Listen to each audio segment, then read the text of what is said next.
Hello, and welcome to Snack Decisions, the show where I help you make good snack decisions. On today's episode, we have something really new. Honestly, I just ran into it when I was shopping at Target.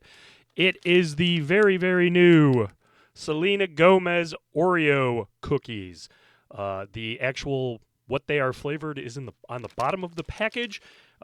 They don't taste like Selena Gomez, I hope. It's Selena's chocolate and cinnamon cream cookies, and I will get more into that later.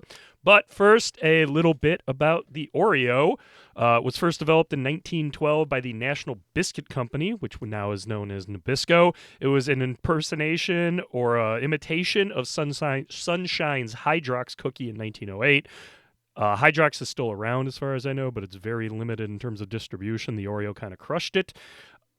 Oreo has changed the name a bit in terms of the full name. It's not just Oreo. It started out as the Oreo biscuit and then became the Oreo sandwich in 1921. It switched to the Oreo cream sandwich in 1948. And then finally, in 1974, it is the Oreo chocolate sandwich cookie, which is what it technically still is today. I don't know of anyone that calls it that. Everybody just calls it Oreo.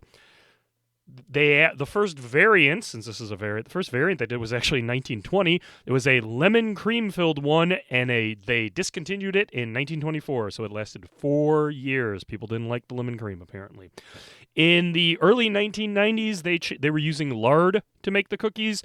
They changed that to partially hydrogenated vegetable oil, which made it kosher certified. They could get kosher certified at that point. They wound up doing it. And in 2006, they moved to non-hydrogenated vegetable oil, which means they don't have trans fat in it. So it's, I guess, a little bit healthier, even though whatever, with all the sugar and everything. It is also vegan friendly. I know I've had a couple vegan friends say, yeah, we go after Oreos. They do put a disclaimer saying there's other dairy products made in the same factory. So just be careful, I guess. But yeah, they are vegan friendly. There is no dairy in it whatsoever. In terms of varieties, this is not an hour long or even a half hour long show. There are too many to mention. The biggest ones are the double stuff with double the cream, and then the thins. Those I see all over the place. In terms of variants, it's out of control. They started in the early 2010s with the limited edition variants. I think the first one might have been the birthday cake, and the most recent two were the Oreo Coca-Cola, where the Oreo cookie was meant to taste like Coca-Cola and the Coca-Cola was meant to taste like an Oreo cookie. I actually had both of those. The cookie was better than the cola, although the cola did have a nice little chocolate kick to it. It wasn't as good as the cookie. And the cookie had like Pop Rocks in it or something to mimic the carbonation.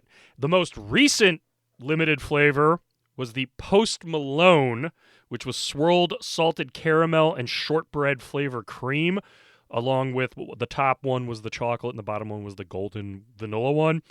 I actually had those on a test Snack Decisions. They were extremely powerful. When you open the package, you could immediately smell the salted caramel and shortbread all over the place. Very, very sweet. You can only handle a few of them, maybe like 2 or 3 before it's like, okay, this is too much.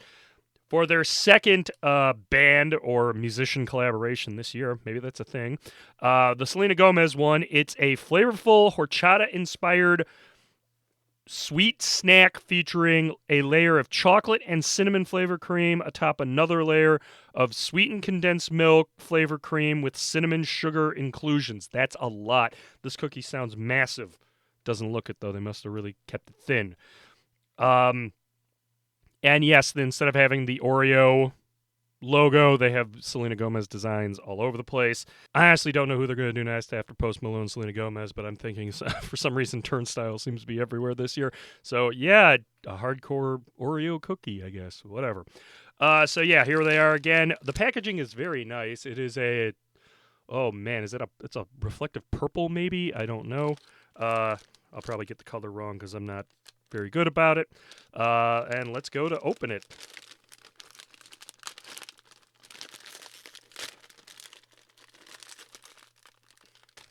If I wasn't doing it at such a weird angle, it would be easier. So yeah, this is the standard Oreo opening package. There's a little tab, and you pull it back to expose all the cookies sitting there, or at least the majority of them. It's good. It's easy to open. It closes very easily. it doesn't really keep the cookies as fresh as possible. You really have to get through them after, like, I don't know, a couple days or maybe even a week, because then the cookie parts kind of get a little soggy and mushy. Cookie mush, Oreo mush. So yeah, the packaging is good. It's easy to get to. It doesn't hold completely well, but yeah, it's still enough to get a 4 on packaging. Nice and easy. I grabbed a random cookie. One side has the Oreo. The other side, this one has a musical note on it. Let's see if I can get the cream. Okay, there's one side. Let's see if I can get the other. Probably not. No. There's a white cream filling underneath it, if you can see it. Put together. There you go. Let's try it. Thankfully, not as sweet as the Post Malone ones. You do get a lot of that horchata note, and I'm assuming it's the whiter cream that's coming and doing that. That condensed milk flavor is really making that taste like a horchata. Chocolate is mainly coming from the cookie. There's a hint of it, but the condensed milk note is really, really driving things, along with a fair amount of cinnamon, but not too much, thankfully, because this could go overboard. Those Post Malones, again, were like salted caramel all over the place. Just way too much. This one, the cinnamon is like a little dusting of cinnamon, thankfully. Just, again, like in a horchata. It's really, really, really tasty, honestly. I didn't expect to like these so much. So, yeah, 5 stars on the taste on this. These are delicious. Thankfully, nothing goes too far overboard. Everything is kept in check. And it tastes like a horchata, which that's what they were going for. So, that's a win. In terms of value, these things go for like $5 or $6 unless you get them on sale. These were new. I didn't see them on sale. I think I paid $5 or $6 for them. They're really good, though. At that point, if you're paying full price, 3-star value. It's not the best value, but I would definitely recommend picking them up once because they're that good. If you can get them cheaper on like some discount, absolutely do it. Grab 2 of them. You'll be very, very happy about it. Yeah, these are really good. Wow, the horchata-ness of them really excelled. Pretty impressive. Oh, yeah, here's another cookie. Oh, here's a heart. Yeah, there's 6 different ones. Let's head on over to the snack bar.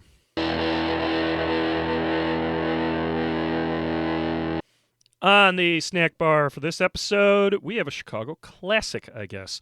From Revolution Brewing, it is their Deth's barrel-aged imperial oatmeal stout. This is a standard from Revolution. It's come out every year since about 2012, I believe. The barrels change every year, the blend changes every year, but it keeps coming out every year. Revolution has by far the best barrel program in Chicago. Yes, better than Goose Island, and it's not even close. This is just a straight barrel-aged imperial oatmeal stout. There's nothing in it. Can says 14.8%, usually hangs out around that percentage. It is obviously a stout, extremely dark, khaki head, little finger. It's probably going to go away soon. Yeah, but you can't see through it at all. The reason I picked this one is because it had no adjuncts in it whatsoever, and I'm thinking the cinnamon and the horchata-inspired notes of the cookie will play well with the stout. And maybe give, Revolution a few ideas. Nose is pretty much chocolate and bourbon with some vanilla. You do get the bourbon burn tickling the nose. But yeah, it smells like basically a barrel-aged imperial stout. I've had this way too many times in my life, so I know exactly what I'm going to say. It does have a little bit of a bourbon burn at the finish, but it adds to the mouthfeel and lets you know you're drinking something very, very alcoholic. There's some certain chocolate, maybe even fudgy notes to it. Maybe a little rose character to it. But as a base, it's perfectly fine and delicious. Problem is, when I usually have these, I'm having them with some of the variants, like with coffee and vanilla in it.